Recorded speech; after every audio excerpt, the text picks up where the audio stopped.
intelligent as her masculine man. She has to become, to call him, she has to become him. She has to become him. And that's why a lot of women like, because now she knows the standards of what that man's supposed to be, because she is him. She's calling him. He is you. You understand what I'm saying? But a lot of people haven't reached a state of absolute truth in themselves alone enough to even attract the rest of their being to them. You understand what I'm saying?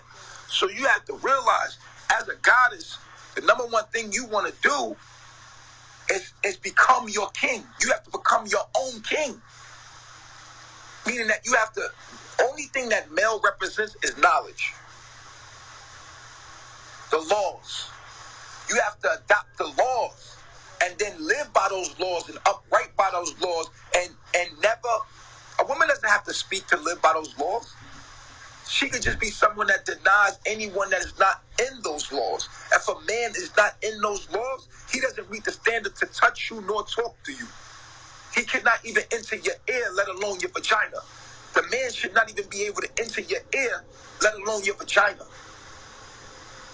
The man is mind. Man is knowledge. If that man ain't kicking that knowledge that feeds your soul, he shouldn't be touching your ear.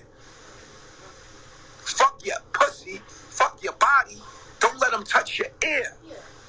This is the first hole right here. This is your first womb, is your mind. The hole right here and the hole right here that comes out of your mouth, these are the holes that you have to protect first before you protect the hole between your legs. Be careful what you let in your ears. Be careful what you put in your mouth. Be careful what you let come out your mouth. You dig? So that's the first womb that you need to understand is the brain. Well, this head right here is the first womb that needs to be protected as far as penetration. We talk about penetrating the body, but don't talk about penetrating the mind, which is the original womb. So if a woman allows a man to talk to her because she's being led by her hormones or her eggs, because your eggs sends off hormones that says we need to be fertilized.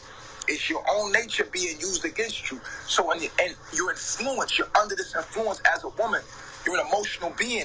You go out, it's nighttime, the moon is right, everything is in. And if you don't be smart enough to know, like, oh, hell no.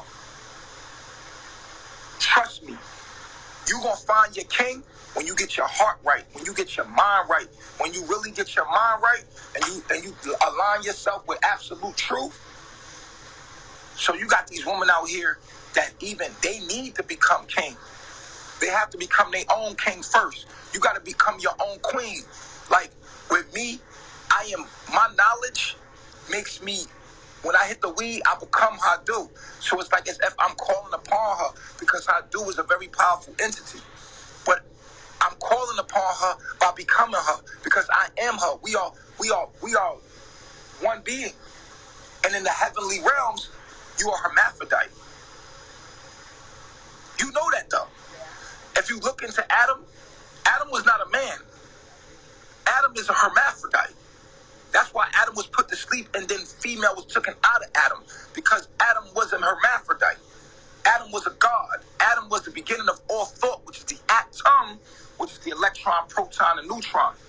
Nu being the primordial waters of Nu, which is the quantum field, and then the proton being thought, and then the electron being the movement of that thought, which is the femininity. So man represents proton, which represents knowledge and thought and wisdom.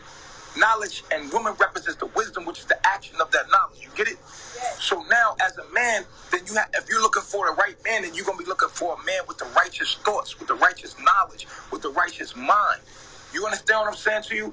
So, man, what you got to understand is all the thoughts and the beliefs that you have gained that from men. Men represents knowledge. He's the thought, and you are the action of that thought. Women don't have a mind of their own. A female cannot have a mind of her own. She can only have the mind of a man. It's the most amazing thing, because y'all not made to have a mind. Y'all made to act out a mind. That's what a woman does. She's acting out and reproducing and acting out what is thought. So, like, whatever the man is thinking, you are acting out that. You have to understand that we are living under mathematics. We are living under words. The words that we're using, the arithmetic and all that we're saying has been given to us by man. Man has given you mind, thought, knowledge. All knowledge has come through man. And the woman is the expression and takes that knowledge and expresses it and moves it and makes it and put it in motion so that man can see what he's thinking. This is what your thoughts have manifested. And the woman doesn't care if it's right or wrong. She's going to manifest what you think. That's the power of a woman. The woman is the proton. She's not asking if what you're saying is right or wrong. She's just expressing to you what you're thinking, to show you yourself as a reflection. And then we're supposed to look at ourselves through our woman and be like, damn, this is where I'm wrong, this is where I'm right. But we don't think of ourselves as kings, and we don't know that, so we living in cahoots with the bizarre activity that is going on in hell. Once you reach this level of consciousness and awareness, then you know how to function and do things with sacred purpose. Everything is sacred. Everything that you do has purpose. You understand? So women need to become the king that they're searching for. That means being alone, having standards. That means saying no. That means being disciplined. You horny. Okay, I'm horny. That's my human nature. Let me rub one off. I would rather you use your rose than rather you let a man inside your mind and body. Put that rose on yourself. Know how to calm yourself down, control your energy. Know how to have discipline. And it might take you to just, put yourself down in that way to climax in that way, rather than use that climax to create a child that will have to come into this world and live in this hell as you are.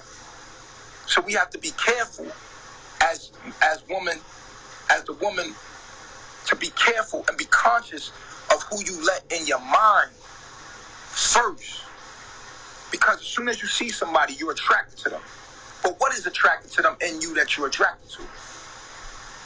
The idea of beauty is what's normalized and what they say is beauty.